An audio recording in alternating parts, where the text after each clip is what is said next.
If you're thinking about moving to Redding, California, and you've lived through the smoke in the Bay Area, or you've been watching the news out of Southern California, wildfire risk is probably one of the first things you want to understand before you commit.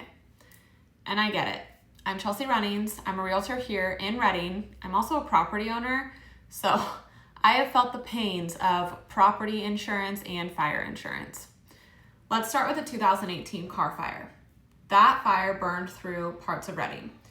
It was devastating. 1,100 structures lost, lives lost, and a scar on this community that people here still feel. If you're doing your research on moving to Redding and you find that history, I don't want you to be blindsided by it because it happened. But here's what the headlines don't tell you. The Carr Fire also fundamentally changed how this community approaches fire risk.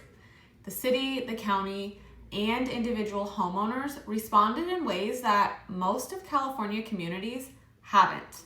And that response matters when you're evaluating whether a specific home in a specific neighborhood is a smart buy for you. So here's my honest take after living here and owning property here and helping people buy here. Redding is not uniquely dangerous.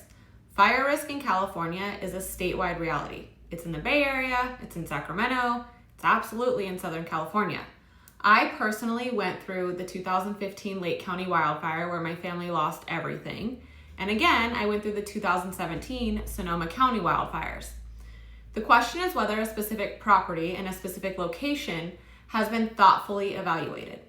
The buyers who do well here are the ones who go in with eyes open, choose their neighborhood carefully, understand the insurance market, and maintain their property. California assigns fire hazard severity zones, high, very high, and state responsibility areas.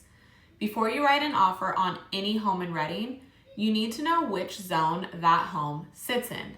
This affects your insurance options, your insurance costs, and your legal obligations as a homeowner.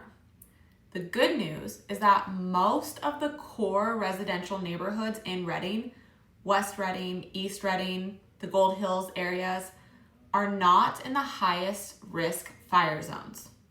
The higher risk designations tend to apply to properties further out towards places like the outskirts of Palo Cedro, parts of Bella Vista, Cottonwood, and rural areas east and north of the city. This is exactly why neighborhood selection matters so much for buyers moving to Redding. Two homes with the same price tag can have very different fire risk profiles depending on where they sit. So let's talk about insurance because this is where buyers get surprised. California's insurance market has gotten harder everywhere, and Northern California is no exception. Some carriers have pulled out of high-risk zones entirely. So what I tell every buyer I work with, before you actually fall in love with a property, we need to check the insurance picture. Can you get coverage? What does it cost? Is it through the FAIR plan? And if so, what does your supplemental policy look like? For homes in established Redding neighborhoods away from the wildland interference, you can typically still get competitive insurance. For properties further out or in higher risk zones, the insurance math changes and you need to factor that into your total housing costs. California law requires homeowners to maintain defensible space of 100 feet of cleared vegetation around your home where regulations allow. In Redding, this is enforced, and it's something you should check on any property you're considering. Has it been maintained? Are there large trees overhanging the structure? What's the roofing material? The city has also invested significantly in community-level fire mitigation. In fact, Redding received a $33 million grant for forest management in the surrounding areas, and there are active defensible space programs in place.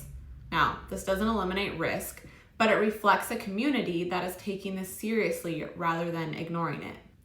Moving to Redding is a very manageable decision when you're working with someone who knows how to read the full picture.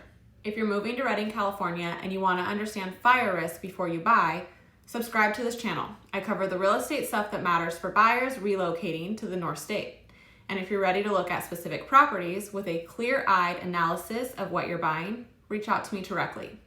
Let's make sure you're buying the right home in the right location.